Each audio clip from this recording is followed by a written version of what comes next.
Caleb, I know after the Mazatlan game, the guys had a chance to step away for a few days and kind of recharge. So, as you've gotten back on the field these last 4 days, what kind of energy have you seen, and how valuable do you think it was to get that chance to sort of recharge? Yeah, I think we were playing pretty well. Obviously, everybody knows we have a bunch of guys out, but really liked, the last two games. We got two results, obviously against Dallas and then Mazatlan, and only gave away one goal. Defended really well and did what we needed to get a result. Um, I really liked the fight as well, so hopefully we can continue that in this game. Obviously, some more trade news broke over the weekend. If you could just talk a bit about that decision to, move on Kessler and what you hope to see from Tim Parker. Yeah, never easy. Just like Dewan, you get close to these guys. It's not, in both cases, it's not decisions we take lightly or easily. In both situations, we weren't looking to trade the player. The opportunity presented itself. And when an opportunity presents itself, you have to think about it, and ultimately you have to do what's best for the club. It's not my decision; it's a collaborative decision. Myself, technical staff, and the entire front office. We decided that it was what's best for the club, even though it was very difficult to lose Dewan and Henry, two very good guys and very good players. But the opportunity presented itself for us to free up a significant amount of cap. It gives us a lot of roster flexibility moving forward, and we were able to acquire two good players as well. But I think the cap part was the main reason in the decision. We'll give the word to Seth, who it's online. Hi, Coach. Thanks for taking the time. Also on the transfer front, you obviously acquired Luca Langoni. Can you talk a little bit about him as a player? And also, he has had some injury history, and you've talked about injuries in the past. Was that factoring at all when you decided to sign this player? Yeah, we evaluate everything. We have a very comprehensive and thorough checklist that we go through when we sign a player. That process has been cleaned up from the past, and very thorough when we evaluate those things. We looked at that. He's had a couple soft tissue injuries. Obviously, when you look at the training environment, that could be some of the reason behind that. But ultimately, our medical team signed off on him. He has no major injuries. All our doctors and our medical staff have looked at the player, looked at his previous injury history, and ultimately there were no red flags or major concerns. And they gave us the green light. So ultimately, if the medical staff and the doctors give us a green light, give me a green light, then I'm not going to be worried. But for sure, we had seen that he'd had a few soft tissue injuries, but that's not all that uncommon, honestly, when you get players. But he has no major injuries, and we feel like, in our environment, the way that we train a young player, that he won't have those injuries in the future. And just as a follow-up, the transfer window is still open. You have this flexibility. Is the flexibility about adding someone more in this window, or is it more about looking at the winter? Yeah, I said it. We had three targets. So the trades are, irrelevant to that. These trades popped up. That wasn't a part of the equation. But again, minus losing two really good guys and good players, we feel like we're in an even better position now moving forward with the cap flexibility that we have. But Luca Langoni was obviously one of the three targets. So we have two more targets.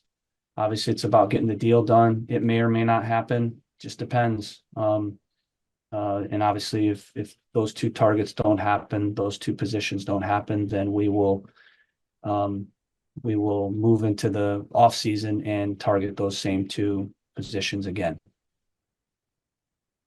Caleb, just with with Nashville, it's a team with a new head coach. BJ Callahan's only had the one game in charge in Leagues Cup. So just how does that sort of factor into how you prepare for a team with a new coach? Yeah, they're a team in transition. They're changing philosophies. They went from Gary Smith, who did very well. Obviously took him to playoffs 4 years and created a game model that was based on a stingy defense and good mentality and good organization, kind of without the ball. And they're moving into being a team that wants to decide the game with the ball. So you couldn't have probably more polar opposites in terms of philosophies. And you can see that there's still a transition kind of happening. BJ is obviously a good coach. So you can see every week they get a little bit better, a little more comfortable. But we feel like we kind of know what they're about at this point in time, with what they're looking to do on both sides of the ball. So we've prepared for those things, and they have very talented players. Mukhtar, Surridge, Schaffelberg's a handful, Mule. They have a lot of good midfielders and again, a pretty deep back line as well, and goalkeeper. So they still have very good players. I think the players are still getting comfortable in the new way that they're playing, which has led to obviously them not getting results recently. But my message to my team was they're still a very talented team and more than capable. Mukhtar, right, one of the best players in the league, so he can change a game at any given moment. And Surridge is a good goal scorer. So those two guys in particular, we got to really be mindful of. Thank you. Now we have Frank on this Zoom.